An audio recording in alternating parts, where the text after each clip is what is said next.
তো গাইস একদম গ্রামের টাটকা টাটকা মাছ বিলের আর মাটির চুলায় রান্না একদম ডান। আসলে মাটির চুলার রান্না খেতে কি পরিমাণে যে স্বাদ, এটা আসলে আপনাদেরকে বলে বোঝানো যাবে না। তো আমার খুব ইচ্ছা আছে যে আমার সুন্দর একটা রান্নাঘর বানাবো খুব সুন। তো সেখানে আমি সুন্দর সুন্দর ভিডিও মেক করার জন্য চলে আসবো আর আপনাদের সঙ্গে সেই ভিডিও শেয়ার করব। তো এখন আমি এটাতে বসায় দিব হচ্ছে আলু দিয়ে ছোট মাছের চচ্চড়ি করব। এটাকে কিন্তু অনেকে বলে পুরপুরি, বিরান বলে। আমরা যেহেতু রংপুরের মানুষ আমরা কিন্তু বিরান বলি, কিন্তু রাজশাহী বা নওগাঁ ওই সাইডের মানুষ কিন্তু পুরপুরি বলে। পুরপুরি বললে কিন্তু প্রচুর বিখ্যাত, মানে পুরপুরি ডায়লগটাই হচ্ছে ভাইরাল। তো সেইটাই হচ্ছে আমি আজকে বানাবো। আমি এই সাইডে আসো একটু ফাঁকা জায়গায়।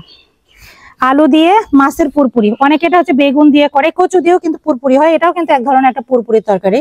তো আমি আজকে রান্না করবো হচ্ছে কচু দিয়ে পুরপুরি তরকারি বা বিরান।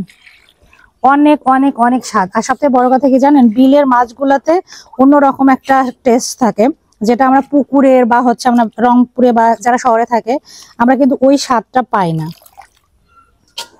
তো দেখেন একটু কাছে নিয়ে আসো, এখানে দেখাও। এটা হচ্ছে একদম দেশি অথেন্টিক, মানে টাটকা টাটকা মাছ।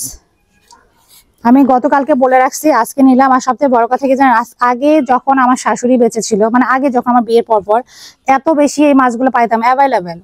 সকালবেলা আমার শাশুড়িকে মাছ দিয়ে যাইতো, মানে এক পাতিল, মানে কুলার মধ্যে একটু চাল দিলেই হয়ে যাইতো। আর এখন সবকিছু দাম বেশি আর পাওয়াও যায় না। আর সবথেকে বড় কথা, এখন সবার টাকা পয়সা হয়েছে, সবাই কিনে খাওয়ার সামর্থ্য রাখে। আগে ওই রকম কিনতে পারতো না, বিধায় আমি প্রত্যেকটা দিন দেখতাম যে আমাদের বাড়িতে মাছ দিয়ে যেত। আর আগের সময় তো ফ্রিজ ট্রিজ বা এই ধরনের কোনো কিছু ছিল না, মা হচ্ছে মাছ জাল দেওয়ার মতো করে রান্না করতো, অনেক মজা। মানে আমি প্রায় সময় এই কথা বলি যে আমার শাশুড়ি অত ভালো রান্না জানতো না, বাট ওই খাবারটার মধ্যে একটা মানে মজা ছিল, বাট একটু চড়া চড়া করে রান্না করতো, তেল টেল কম দিয়ে, অনেক মজা। আর আমার আম্মু প্রায় সময় বলে যে আমার শাশুড়ি আমার আম্মুকে হচ্ছে লাউ রান্না করে খাওয়াইছিল, ওইটা নাকি অনেক মজা, কয়েক ওই রকম স্বাদ আসে না। মানে আসলে এক একজনের রান্নার স্বাদ এক এক রকম। তো এই তো দেখেন আমি আসলে ওইভাবে রান্না করার ট্রাই করি, মানে আমার শাশুড়ি যেভাবে রান্না করে।